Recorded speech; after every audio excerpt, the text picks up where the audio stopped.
তাপমাত্রা কিছুটা বাড়লেও কনকনে ঠান্ডায় বিপর্যস্ত উত্তরাঞ্চল। শীত আর করোনার চরম দুর্ভোগে সাধারণ মানুষ।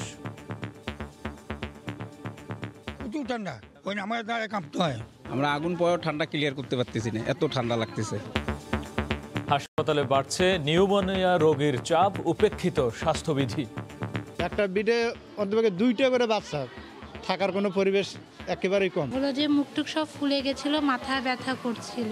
বাচ্চা দেখায় যে গায়েটা এগুলো কিভাবে বাড়াইছে না বাড়াইছে এগুলো দেখাবো। ঠান্ডা, জ্বর, কাশি, নিউমোনিয়া যেগুলো আমরা বলি বা শ্বাসকষ্ট, কোল্ড ডায়রিয়া যেটা বলি, সেটার আক্রান্তের সংখ্যাটা অনেক বেড়ে গেছে। দেখছিলেন প্রধান শিরোনাম। রাত 11টার সময় সঙ্গে আছি আমি গোলাম রাব্বি। এবার অন্যান্য শীর্ষ সংবাদ। প্রযুক্তিভিত্তিক বাহিনী গড়ে তুলতে কাজ করছে সরকার। নতুন সমরাস্ত্র যোগ করে আধুনিক করা হচ্ছে বিমান বাহিনীকে। রাষ্ট্রপতি কুচকাওয়াজে প্রধানমন্ত্রী। সেনাবাহিনীকে নিয়ে স্বার্থান্বেষী মহল গুজব ও মিথ্যাচার ছড়াচ্ছে। সজাগ থাকার আহ্বান সেনাপ্রধানের। সীমান্ত হত্যা শূন্যে নামিয়ে আনতে কাজ করছে বিজিবি। এবং পদ্মা সেতু প্রকল্পের টাকায় 400 কেভি হাই ভোল্টেজ বিদ্যুৎ লাইন পেতে যাচ্ছে দক্ষিণাঞ্চলবাসী। আলাদা করে বসানো হচ্ছে 7টি পিলার। আগামী বছরের ডিসেম্বরে শেষ হবে কাজ। তাপমাত্রা কিছুটা বাড়লেও কমছে না শীত। হিমেল হাওয়ার প্রভাবে কনকনে ঠান্ডায় বিপর্যস্ত উত্তরাঞ্চল। শীতের তীব্রতা বাড়ায় কষ্টের মাত্রা বাড়ছে উত্তরের শীতার্ত জনপদ রংপুরে। সূর্যের সামান্য উত্তাপে দিন কাটলেও রাতের বেলা যুবথুবু অবস্থা নিম্ন আয়ের মানুষের। রতন সরকারের রিপোর্ট। ছবি তুলেছেন শাকিল মাহমুদ ও তারিকুল ইসলাম। হাত পা কম্বল তলে রাখা যায় না, এত ঠান্ডা। আমরা আগুন পরেও ঠান্ডা ক্লিয়ার করতে পারতেছি না, এত ঠান্ডা লাগতেছে। ঠান্ডা বাতাস আসে, বাতাসের কারণে ঠান্ডার কারণে থাকা যাচ্ছে না। হাসপাতালগুলো ভরে উঠেছে সর্দি, কাশি, নিউমোনিয়া সহ শীতজনিত নানা রোগে আক্রান্ত রোগীদের পদভারে। উত্তরের সবচেয়ে বড় সরকারি হাসপাতাল রংপুর মেডিকেলের 42 শয্যার শিশু ওয়ার্ডে 84টি শিশু চিকিৎসা পেলেও স্থান না পেয়ে ফিরে গেছে দ্বিগুণ রোগী। সমস্যা আমরা নিউমোনিয়া পেটত থাকাতে হচ্ছে, তারপর শ্বাসকষ্ট, সর্দি, বুকের সমস্যা, নিঃশ্বাস নিতে, পাতলা পায়খানা করে, বমি করে। একটা বেডে অন্তত 2টা করে বাচ্চা থাকার কোনো পরিবেশ একেবারেই কম। তাপমাত্রা কিছুটা বাড়লেও তীব্রতা কমেনি। সামনের 2-1 দিনে কিছুটা কমলেও তারপর আবারও একই রকম মৃদু থেকে মাঝারি শৈত্যপ্রবাহের শঙ্কার কথা জানাচ্ছে আবহাওয়া অধিদপ্তর। তাপমাত্রা যে প্রকোপটা ছিল গতকাল পর্যন্ত, সেটা আজকে কিছুটা প্রশমিত হচ্ছে এবং এটা আগামী আরও কয়েকটা দিন এভাবে প্রশমিত হতে থাকবে বা এই অবস্থায় থাকবে। তবে এ মাসের শেষ সপ্তাহের দিকে, দ্যাট মিনস 25-26 তারিখের পরে হয়তো বা আরেকটা মাঝারি থেকে মৃদু ধরনের শৈত্যপ্রবাহের আশঙ্কা আমরা করতেছি। সরকারি বেসরকারি পর্যায়ে শীতবস্ত্র বিতরণের কথা বলা হলেও এখনও তা না পাওয়ার কথা বলছেন বেশিরভাগ দরিদ্র মানুষ। রতন সরকার, সময় সংবাদ, রংপুর। এদিকে শীত বাড়ায় ঢাকার হাসপাতালগুলোতে নিউমোনিয়া সহ ঠান্ডাজনিত রোগে আক্রান্ত শিশু ও নবজাতকের সংখ্যা বাড়ছে। চিকিৎসকরা বলছেন, করোনা সংক্রমণের ভয় থেকেও অভিভাবকদের অনেকেই সন্তানদের হাসপাতালে নিয়ে আসছেন। শুধু শিশু নয়, বড়দেরও শ্বাসকষ্টজনিত সমস্যা বাড়ছে, যা করোনার সংখ্যা বাড়াচ্ছে। হাসপাতালে রোগীর সংখ্যা বাড়ায় বালাই নেই স্বাস্থ্যবিধির। এদিকে 2-1 দিনের মধ্যে শীত কমে যাবে বলে পূর্বাভাস দিয়েছে আবহাওয়া অধিদপ্তর। শিশু হাসপাতালে ভিড়। শীত বাড়ার সঙ্গে সঙ্গে রোগবালাই বেড়েছে শিশুদের। শ্বাসকষ্ট, সর্দি, কাশি ও নিউমোনিয়া আক্রান্তের সংখ্যাই বেশি। খালি পায়ে ফ্লোরে হাঁটে, ঠান্ডা লাগছে, এখন ডাক্তারের কাছে নিয়ে গেছি। আর সকালবেলা ওষুধ যেগুলো দিচ্ছে ওগুলো খাওয়ানোর আগে সন্ধ্যার সময় খাওয়াবো, 2টা খাওয়াইছি, তারপরে কফ সার্চ। গাড়িতে জার্নিং হয়েছে, পানি চেঞ্জ হয়েছে, সে কারণে একটু ঠান্ডা লেগে গেছিল। আগের চেয়ে 2 থেকে 3 গুণ বেড়েছে রোগীর সংখ্যা। চিকিৎসকরা বলছেন, শিশু ও নবজাতকদের উষ্ণ পরিবেশে রাখতে হবে। অভিভাবকদের আরও সতর্ক হওয়ার পরামর্শ চিকিৎসকদের। শিশুদের তো আমাদেরকে করোনার কথা মাথা রাখতেই হচ্ছে, সাথে হচ্ছে ঠান্ডা, জ্বর, কাশি, নিউমোনিয়া যেগুলো আমরা বলি বা শ্বাসকষ্ট, এবং ডায়রিয়া, যে কোল্ড ডায়রিয়া যেটা বলি, সেটার আক্রান্তের সংখ্যাটা অনেক বেড়ে গেছে। সকাল থেকে সন্ধ্যা পর্যন্ত বাচ্চাদের জন্য কুসুম গরম পানি ব্যবহার করতে বলি, উষ্ণ আরামদায়ক কাপড় ব্যবহার করতে বলি, এবং ধুলাবাড়িতে যাতে বাচ্চারা খেলাধুলা না করে সেটা প্রিভেনশন করতে বলি। শিশুদের পাশাপাশি এই শীতে বড়দের শ্বাসকষ্টজনিত সমস্যাও প্রকট হচ্ছে। যক্ষ্মা ও অ্যাজমার সঙ্গে যোগ হয়েছে কোভিড-19। এতে দেখা দিচ্ছে বাড়তি শঙ্কা। যক্ষ্মা রোগীর কোভিড টেস্ট করেও পাচ্ছি যে কোভিডও পজিটিভ। এই দুটি নিয়ে আমরা অবশ্যই হলো চিন্তার কারণ। আমার এখানে শ্বাসকষ্ট প্রথম দিকে একটু হালকা ছিল, তারপর প্রয়োজনীয় ট্রিটমেন্ট দেওয়ার কারণে এবং আমার রুমে সবসময় একটা করে অক্সিজেন সিলিন্ডার থাকে। এদিকে আবহাওয়া অধিদপ্তর জানিয়েছে 2-1 দিনের মধ্যে শীত কমে পরিস্থিতি স্বাভাবিক হয়ে আসবে। দিনের তাপমাত্রা কিছুটা কমলেও বাড়বে রাতের তাপমাত্রা। মধ্যরাত থেকে সকাল পর্যন্ত এখনো কুয়াশাটা থাকবে, হালকা বাতাস, এই বাতাস কনকনের জন্য জনজীবন বিপর্যয় হচ্ছে। এই টেম্পারেচারটা আস্তে আস্তে স্বাভাবিকের দিকে চলে আসতেছে, এটা ক্রমান্বয়ে আস্তে আস্তে স্বাভাবিক টেম্পারেচার আসবে। তবে এই মাসের শেষের দিকে বা জানুয়ারির শুরুতে আবারও শৈত্যপ্রবাহের পূর্বাভাস দিয়েছে আবহাওয়া অফিস। ইকরাম হোসাইন, সময় সংবাদ, ঢাকা। প্রযুক্তিভিত্তিক বাহিনী গড়ে তুলতে সরকার কাজ করছে জানিয়ে প্রধানমন্ত্রী শেখ হাসিনা বলেছেন, আধুনিক সমরাস্ত্র যোগ করে বিমান বাহিনীকে আরও যুগোপযোগী করা হচ্ছে। সকালে ভিডিও কনফারেন্সে যশোর বিমান বাহিনী একাডেমিতে রাষ্ট্রপতি কুচকাওয়াজে অংশ নিয়ে কথা বলেন সরকার প্রধান। তিনি আরও বলেন, প্রশিক্ষণের মাধ্যমে বাহিনীর সদস্যরা নিজেদের যোগ্য করে তুললে বাংলাদেশও একদিন যুদ্ধ বিমান বানানোর সক্ষমতা অর্জন করতে পারে। বাংলার আকাশ শত্রুমুক্ত রাখতে বিমান বাহিনীর সক্ষমতা দিনে দিনে সমৃদ্ধ হচ্ছে। জীবন বাজি রেখে বহিঃশত্রুর আক্রমণ থেকে স্বদেশের সীমানা রক্ষায় দিকবিদিক সজাগ এই বাহিনীর সদস্যরা। কঠোর পরিশ্রম আর নিয়মতান্ত্রিক চর্চায় বিমান বাহিনীর এক একজন অফিসার প্রস্তুত হন দেশমাতৃকা রক্ষায়। যশোরে এমনই এক নবীন ব্যাচ সম্পন্ন করল তাদের দীর্ঘমেয়াদী মৌলিক প্রশিক্ষণ। ভিডিও কনফারেন্সে ঢাকা থেকে এই আয়োজনে যোগ দেন প্রধানমন্ত্রী শেখ হাসিনা। ভার্চুয়াল এই অনুষ্ঠানে ৭৭তম বিমান বাহিনী একাডেমি কোর্স সম্পন্ন করা অফিসারদের সম্মানসূচক তরবারি প্রধানমন্ত্রীর পক্ষে তুলে দেন বিমান বাহিনী প্রধান। মনোজ্ঞ ফ্লাইং পাসে প্রতিরক্ষা মন্ত্রীকে সম্মান জানায় নবীন বিমান কর্মকর্তারা। প্রধানমন্ত্রী বলেন, বিমান বাহিনীর আধুনিকায়নে সবসময় মনোযোগী আওয়ামী লীগ সরকার। যেহেতু ডিজিটাল বাংলাদেশ গড়ে তুলব ঘোষণা দিই, কাজে প্রযুক্তি ভিত্তিক একটি বাহিনী গড়ে উঠুক তার দিকে আমরা বিশেষভাবে দৃষ্টি দিই। বিমান বাহিনীতে সদ্য সংযুক্ত নতুন ক্যাডেটদের মুক্তিযুদ্ধের চেতনা ধারণ করে দেশ সেবায় নিয়োজিত হওয়ার আহ্বান জানান সরকার প্রধান। মনে সাহস রেখে মাথা উঁচু করে বিশ্ব দরবারে চলতে হবে এবং নিজেদেরকে প্রশিক্ষণের মাধ্যমে উপযুক্ত করে গড়ে তুলতে হবে। তোমরাই আমার 41 শেষ সৈনিক, সেইভাবে নিজেদেরকে গড়ে তুলবে। একদিন আমরা এই বাংলাদেশে যুদ্ধ বিমান, পরিবহন বিমান, হেলিকপ্টার তৈরিও করতে পারবো ইনশাল্লাহ। উদ্ভাবনী ক্ষমতা এবং নিয়মতান্ত্রিক ব্যবস্থার জন্য করোনাকালে বিমান বাহিনী নতুন দৃষ্টান্ত গড়েছে বলেও জানান প্রধানমন্ত্রী। বাংলাদেশকে সুবর্ণ যুগে নিয়ে যাবে। দেবাশিস রায়, সময় সংবাদ, ঢাকা। সেনাবাহিনীকে নিয়ে একটি স্বার্থান্বেষী মহল গুজব ছড়াচ্ছে জানিয়ে সবাইকে সতর্ক থাকার আহ্বান জানিয়েছেন সেনাপ্রধান জেনারেল আজিজ আহমেদ। সকালে মিলিটারি ডেন্টাল সেন্টারের উদ্বোধনী অনুষ্ঠানে অংশ নিয়ে সেনাপ্রধান একথা বলেন। এ সময় ডেন্টাল কোরের একটি চৌকস দল কুচকাওয়াজ প্রদর্শন করে। অনুষ্ঠানে সেনাপ্রধান বলেন, সেনাবাহিনী অতীতের যে কোনো সময়ের চেয়ে পেশাদার, আর তাই কুচক্রী মহলের সব গুজবের ঊর্ধ্বে নিজেদের দায়িত্ব পালন করবে সেনা সদস্যরা।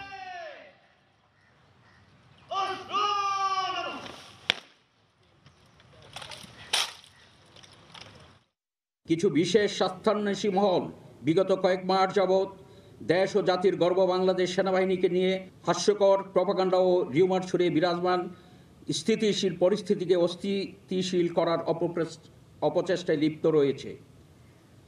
কুচক্রী মহলের বোঝা উচিত, বাংলাদেশ সেনাবাহিনী অতীতের চেয়ে অনেক বেশি পরিপক্ক, প্রশিক্ষিত এবং পেশাদার সেনাবাহিনী। আগামী দিনগুলোতে সকলে এই ধরনের প্রপাগান্ডা, রিউমার জাতীয় অপপ্রচারের বিরুদ্ধে সতর্ক থাকার নির্দেশ প্রদান করছি। ময়মনসিংহের গৌরীপুরে ট্রাক চাপায় সিএনজি অটোরিকশার 3 যাত্রী নিহত হয়েছেন, আহত হয়েছেন আরও 2 জন। এই মুহূর্তে শ্যামগঞ্জ হাইওয়ে পুলিশ ফাঁড়িতে আছেন রিপোর্টার হারুনা রশিদ। এ বিষয়ে বিস্তারিত জানতে সরাসরি যুক্ত হচ্ছে তার সঙ্গে। হারুন। ময়মনসিংহ নেত্রকোনা মহাসড়কের ময়মনসিংহের গৌরীপুর উপজেলার বেলতলি এলাকায় কিছুক্ষণ আগে একটি মর্মান্তিক সড়ক দুর্ঘটনা ঘটেছে এবং এই সড়ক দুর্ঘটনায় ঘটনাস্থলেই 3 জন নিহত হয়েছেন এবং 2 জন আহত হয়েছেন। আমরা এই মুহূর্তে আছি নেত্রকোনা ময়মনসিংহ নেত্রকোনা মহাসড়কের যে শ্যামগঞ্জ হাইওয়ে পুলিশ ফাঁড়ি রয়েছে সেই হাইওয়ে পুলিশ ফাঁড়িতে। এইখানে এসে আমরা যে বিষয়টি দেখছি যে ঘটনাস্থল থেকে নিহতদের যে লাশ সেগুলোকে এই পুলিশ ফাঁড়িতে এনে রাখা হয়েছে এবং দুর্ঘটনা কবলিত যে সিএনজি অটোরিকশা সেটিকেও এই পুলিশ ফাঁড়ির সামনে রাস্তার পাশে এনে রাখা হয়েছে।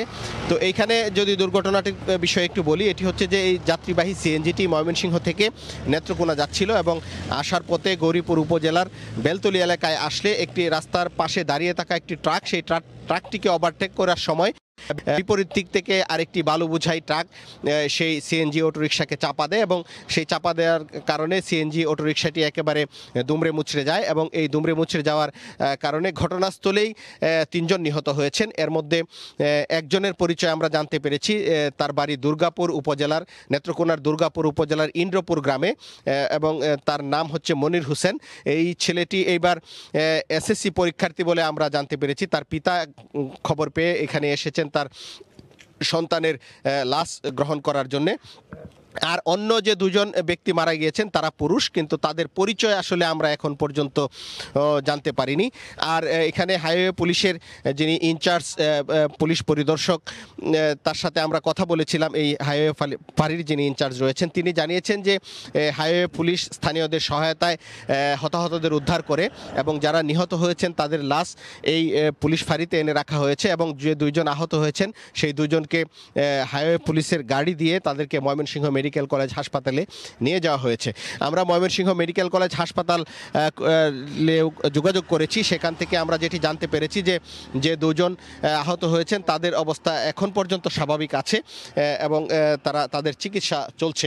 তো এই মুহূর্তে এই পুলিশ ফাঁড়িতে একজনের স্বজন যে মনির হোসেন তার বাবা এখানে এসেছেন লাশ গ্রহণ করার জন্য এবং অন্যদের পরিচয় পাওয়া যায়নি। তো এই ছিল আমার কাছে সড়ক দুর্ঘটনার সর্বশেষ খবর।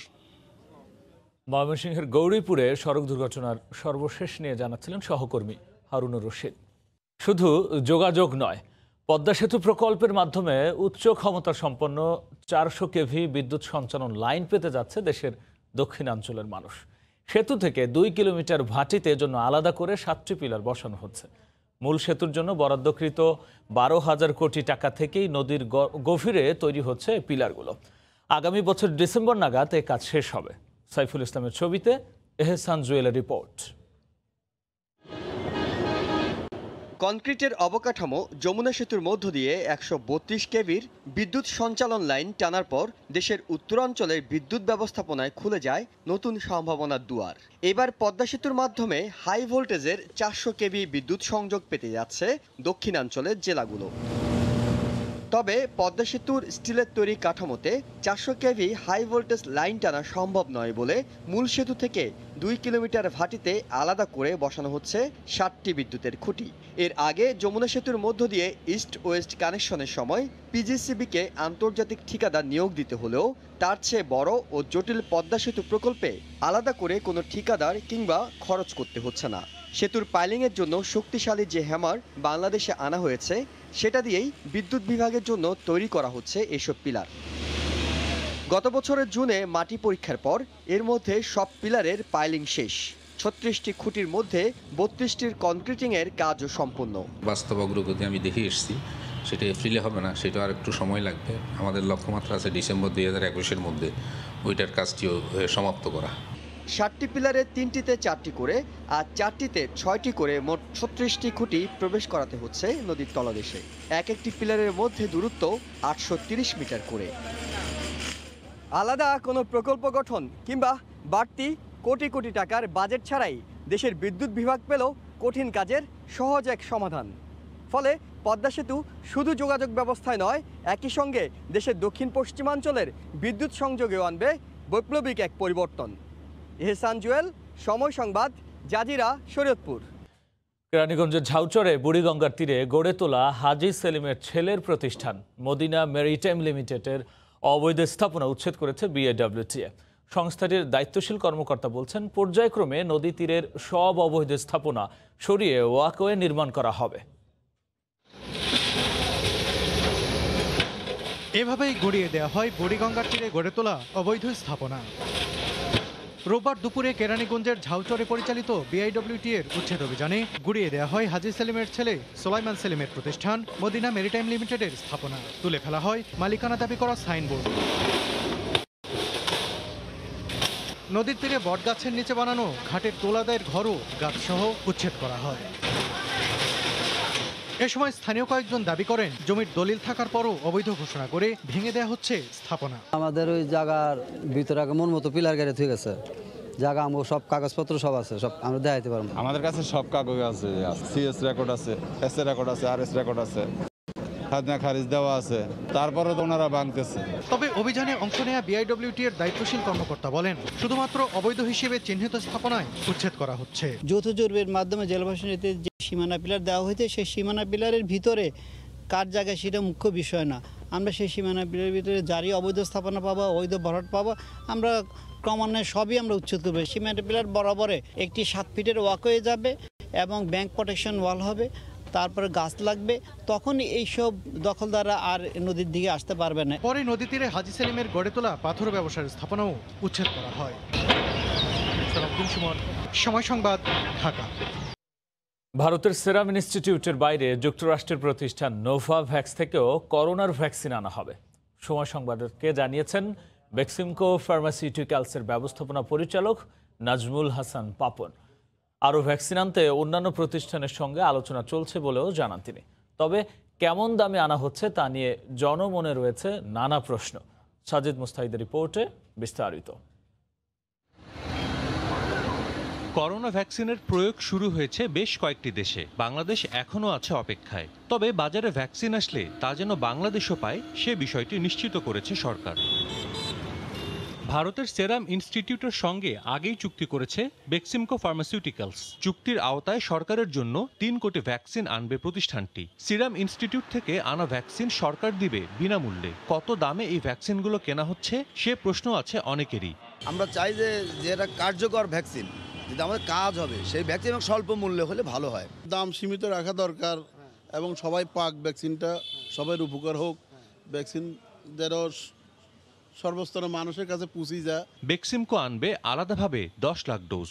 অক্সফোর্ড অ্যাস্ট্রাজেনেকার বাইরেও অন্য প্রতিষ্ঠানের ভ্যাকসিন আনতেও চলছে জোর চেষ্টা। যেহেতু মডার্না এবং ফাইজার আনার কোনো সুযোগ নেই, যেহেতু কোল্ড চেইনের জন্য আমরা দেখেছি এটা মাস ভ্যাকসিনেশন দেওয়া সম্ভব না। সো বেসিক্যালি আমরা 3 কোটি ডোজ এটা সরকারের জন্য আনছে এবং এটা আমরা ঠিক করেছি সিরাম ইনস্টিটিউট থেকে অক্সফোর্ড ভ্যাকসিনটা, এটার অল্টারনেট হিসেবে নোভাভ্যাক্সটা রাখা হয়েছে, ইউএসএ নোভাভ্যাক্স। তবে অক্সফোর্ডের ভ্যাকসিন মডার্না ফাইজারের চেয়ে অনেক কম মূল্যেই আনছে সরকার। সরকারের জন্য আমরা যে 3 কোটিটা আনছি এটা হচ্ছে আপনার একটা অনেক কম প্রাইসে, ইটস $4 আছে, এটা আরও কমতে পারে। মানে ইন্ডিয়ান গভর্নমেন্ট যে দামে কিনবে ওদের সাথে এগ্রিমেন্টটা হয়েছে সেই দামেই আমাদেরকে দিবে। সবকিছু ঠিক থাকলে শিগগিরই দেশে আসবে করোনার ভ্যাকসিন। প্রতি লটে আসবে 50 লাখ ডোজ, যা দেয়া হবে অগ্রাধিকার ভিত্তিতে। প্রায়োরিটি লিস্ট করেছে যা কারা কারা পাবে। ইউকের অ্যাপ্রুভালের পরে সরকার নিয়ে আসতে বলতে পারে, অর্ডার দিতে পারে।